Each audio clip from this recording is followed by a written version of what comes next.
pergi ke Indonesia hari ini, orang Cina boleh jadi gubernur di Jakarta. 98% orang kita. Assalamualaikum warahmatullahi wabarakatuh. Halo semuanya, dimanapun berada, jumpa lagi bersama saya, Mbah Dul Channel. Saya ucapkan terima kasih yang sudah mensupport dan bergabung dengan channel ini. Semoga teman-teman dalam keadaan sehat, keadaan baik-baik saja. Semoga dipermudah, diperlancar urusannya, dimurahkan rezekinya, dan semoga selalu dalam keadaan bahagia.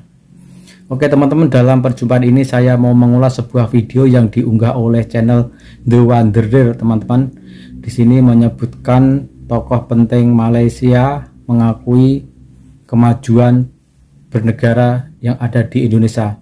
Dalam video ini dia memberi contoh beberapa televisi Indonesia yang membuat acara secara live setiap ada masalah yang berada di Indonesia, memanggil suatu tokoh politik, entah itu pejabat, setiap ada masalah yang berlaku yang ada di Indonesia, dia disiarkan secara live atau terbuka di seluruh Indonesia. Nah teman-teman, untuk mengetahuinya, untuk lebih jelasnya, yuk kita sama-sama kita dengarkan, kita simak dalam video ini sampai habis. Oke, yuk. Hello Wanderers, mungkin dahulu Indonesia terbelakang dari Malaysia. Tapi dengan berjalannya waktu kita bisa melihat kemajuan Indonesia yang sangat hebat di tiap sektor. Dan di sini ada tokoh penting Malaysia, yaitu mantan Menteri Besar Selangor, Tan Sri Muhammad Mohd Taib. Ia memuji perpolitikan di Indonesia yang sangat maju. Indonesia sangat transparansi dan menjunjung persatuan toleransi. Yuk mari kita saksikan.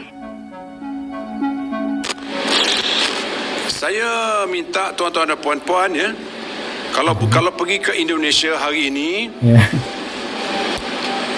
kalau tuan-tuan pergi pada hari Isnin ya, Isnin malam Selasa, tuan-tuan buka TV Indonesia. Hari Isnin malam Selasa selama 2 jam ada program namanya Mata Najwa. Saya ingat orang perempuan tahu kalau dah pergi Indonesia tahu. Mata Najwa. Program Mata Najwa ni disiarkan live ke seluruh Indonesia. Dan penonton dia, saya ingat 5 kali ganda daripada tuan-tuan ni. Ramai lagi. Dia punya pengurusi orang perempuan. Najwa nama dia, tak silap ya. Dia akan panggil siapa? Dia akan panggil Presiden Jokowi. Dia akan panggil menteri. Macam ni sekarang ni. Ada isu 1MDB. Dia akan panggil Menteri Kewangan. Dia akan tanya Menteri Kewangan live di depan 500 orang dan disiarkan ke seluruh Indonesia.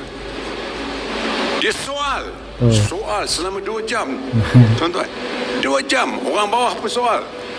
Jadi Presiden Jokowi yang duduk di situ menjawab dengan terketa-keta, saya tengok. Maknanya digalakkan transparansi, ketelusan.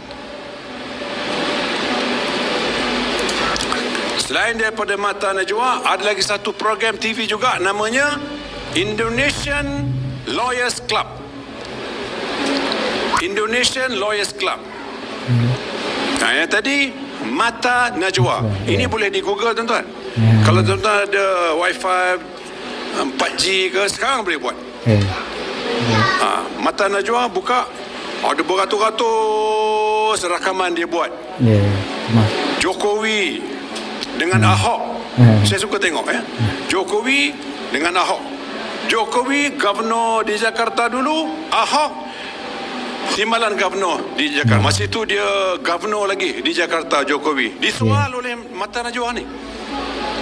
Dan Ahok seorang Cina. Jakarta 98% orang kita. Hari ini Ahok jadi gubernur di Jakarta. Gubernur tu menteri besar. Maknanya di Indonesia sekarang orang Cina boleh jadi gubernur di Jakarta. 98% orang kita. Tunjuk advance-nya orang di Indonesia daripada kita sini. Kita sini bukan main lah. Nak pergi serang Petaling Street, nak serang sana, nak menyerang saja. Betul ke kita ni sehebat yang kita nak tunjuk itu? Are we really good dalam bidang ekonomi? Dah kuat ke kita ni? Dalam bidang peperangan, betul kita dah hebat. Dalam bidang pembinaan bangsa, kita dah kuat ke? Kita dah boleh jadi kontraktor ke? Kita dah boleh buat bangunan 80 tingkat ke? Kita dah boleh jadi kontraktor boleh jadi pemain kereta ke? Kita dah jual komputer. Mana kedai komputer kita? Very that strong. Kita nak tunjuk sombong kepada orang Cina misalnya. Tuan-tuan, saya nak buat satu cerita ya. Saddam Hussein, Iraq, dia presiden Iraq, lawan dengan Iran. Iraq lawan Iran 10 tahun perang. Saya ingat habis separuh duit minyak dia membeli senjata Amerika. Iran pula belanja duit banyak beli senjata daripada Rusia.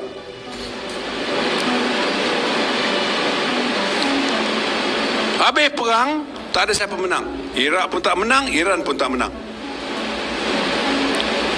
Saddam Hussein kata, masa kita perang 10 tahun antara Iraq dengan Iran, Kuwait curi minyak kita. Kuwait curi masuk dia punya pipe tu, dicuri, dia masuk ke dalam Iraq. Dicuri bawah tanah. Saddam Hussein kata, dia minta izin daripada Amerika Syarikat, Iraq nak ambil balik minyak kita. Iraq serang Kuwait. Kuwait kalah. Apabila Kuwait kalah, Kuwait mengadu ke bangsa-bangsa bersatu. Dia kata, kami diserang oleh Iraq, tolonglah kami. Jadi bangsa-bangsa bersatu, Amerika dalam tu, bangsa-bangsa bersatu bincang Security Council. Akhirnya mereka putus, Iraq mesti keluar daripada Kuwait. Ni tadi Amerika suruh benarkan Iraq pergi serang Kuwait. Sekarang Amerika dalam bangsa-bangsa bersatu bersetuju bahawa Iraq mesti keluar daripada Kuwait. Akhir Saddam Hussein kata, kami masuk dulu dengan kebenaran Amerika Syarikat. Akhirnya tentera bangsa-bangsa bersatu serang Kuwait. Tapi bukan tentera bangsa bersatu, tentera Amerika serang Kuwait. Lepas tu, lepas masuk Kuwait, masuk ke Iraq. Masuk Iraq, tangkap Saddam Hussein. Tangkap Saddam Hussein, lepas tu hukum gantung sampai mati. Baiklah, tadi teman-teman ulasan dari tokoh Malaysia yang sudah berpengaruh teman-teman.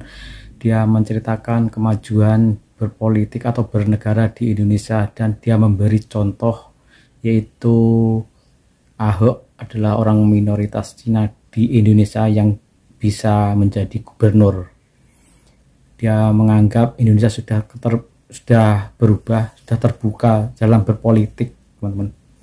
Nah, semoga video tadi menjadi informasi dan bermanfaat untuk teman-teman semua.